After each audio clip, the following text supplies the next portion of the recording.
KKB klaim tembak mati 3 intelijen. Brigjen TNI Sembiring membantah semua ini. Melansir dari jpnn.com, Jayapura, TNI memastikan 3 orang yang tewas ditembak kelompok kriminal bersenjata KKB pimpinan Nason Mirin di Pegunungan Bintang, Papua. Pegunungan berprofesi tukang ojek. Komandan Komando Resort Militer 172 PWY Brigjen TNI Jo Sembiring menegaskan ketiga korban penembakan KKB saat sedang menunggu penumpang. Para korban bernama La Usu 23 tahun, La Ati 40 tahun, dan La Aman 39 tahun. Tidak benar apa yang diungkap KKB pimpinan Nasom Mirin bila ketiga korban adalah aparat keamanan yang bertugas sebagai intelijen.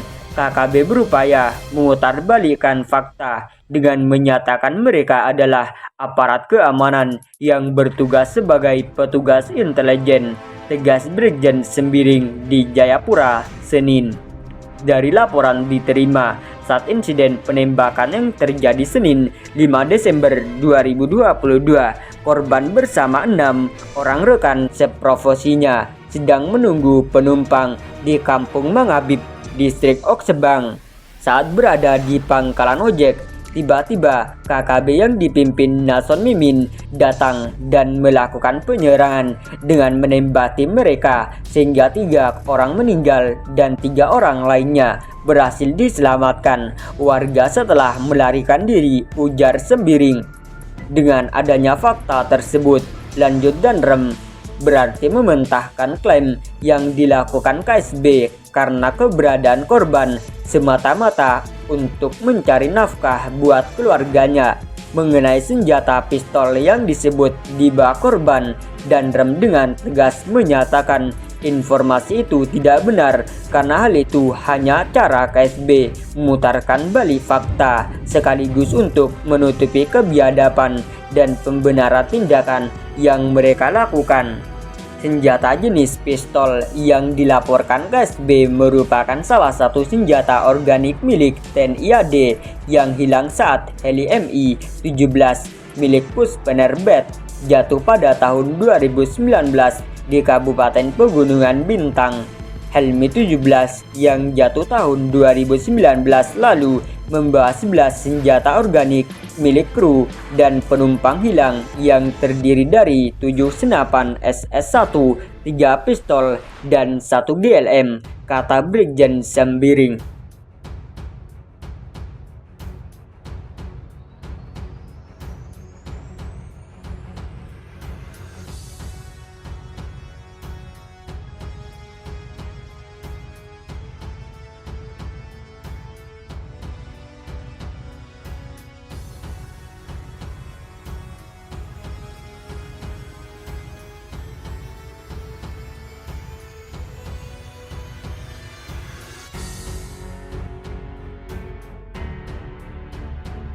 Akui 2 anggotanya tewas ditembak TNI Polri di Puncak, Papua. KKB mereka pembela kebenaran. Melansir dari era.id, kelompok kriminal bersenjata KKB mengakui 2 anggotanya tewas ditembak pasukan TNI Polri pada Jumat. Juru bicara KKB, Sebisambom, mengatakan penembakan tersebut terjadi pada Jumat sore di Jalan Towenggi, Kabupaten Puncak, Papua. Di tengah acara itu telah terjadi penembakan oleh pasukan teroris yaitu TNI dan Polri terhadap anggota TPNPB, jelas Sebi kepada Era melalui pesan singkat pada Jumat. Dalam hal ini kami perlu sampaikan kepada rakyat bangsa Papua dan kepada masyarakat internasional dan nasional Indonesia bahwa mereka adalah pasukan pembela kebenaran yang mana telah dan sedang berjuang untuk membebaskan rakyat bangsa Papua dari kejahatan pemerintah Indonesia melalui pasukan teroris yaitu TNI dan Polri, tambah Sebisambom. Sebelumnya, satu anggota kelompok kriminal bersenjata KKB MD dalam kontak senjata yang terjadi di sekitar lapangan Trikora, Distrik Ilaga, Kabupaten Puncak, Papua. Di sekitar lapangan Trikora, yang mana dalam lapangan tersebut sedang dilaksanakan kegiatan acara bakar batu. Kasatgas Humas mengungkapkan bahwa kelompok kriminal bersenjata KKB Androris Mudip terlibat dalam 5 aksi kekerasan di antaranya. Pada tanggal 8 April 2001 terlibat dalam aksi pembakaran 3 sekolah yakni SD, SMP, dan SMA di wilayah Kampung Julukoma, Distrik Beliga, Kabupaten Puncak. Pada tanggal 4 Juni 2021 terlibat aksi pembunuhan keji di Kampung Niporolome, Kabupaten Puncak yang mengakibatkan 5 warga MD, di antaranya Kepala Kampung Niporolome, Patianus Kogoya, Patena Murib, perempuan, dan Julius Kogoya.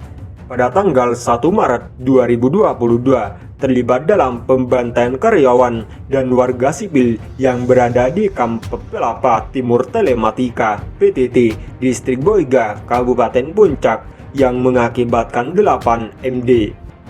Pada tanggal 22 April 2022 terlibat dalam pembakaran kantor dan aset perusahaan PT Marta Tunggal Teknik MTT yang berada di Kampung Kago, Distrik Ilaga, Kabupaten Puncak, kata Kasatgas Humas. Kasatgas Humas menambahkan, berdasarkan keterangan personel yang berada di lokasi kejadian, personel telah memastikan kematian anggota kelompok kriminal bersenjata KKB tersebut dari hasil laporan warga. Akan tetapi, jenazah anggota kelompok kriminal bersenjata KKB tersebut sudah dibawa oleh rekan-rekannya setelah kontak senjata selesai dan sudah mereka bakar pada Jumat malam Sabtu, tutur Kasatgas Humas. Pada Minggu pagi, tanggal 29 Mei 2022, warga menemukan sosok mayat Yakinus Lambeni di sekitar TKP kontak tembak di posisi KKB untuk keterlibatan pemuda tersebut dengan kelompok kriminal bersenjata KKB masih kami dalami. Pada hari Minggu pukul 10.42 WIT, jenazah pemuda tersebut sudah disemayamkan oleh pihak keluarga dengan cara adat, yakni dibakar, kata Kasatgas Humas. Untuk diketahui, situasi saat ini di Distrik Ilaga, Kabupaten Puncak terpantau aman dan kondusif, serta masyarakat masih melakukan aktivitas normal seperti biasa.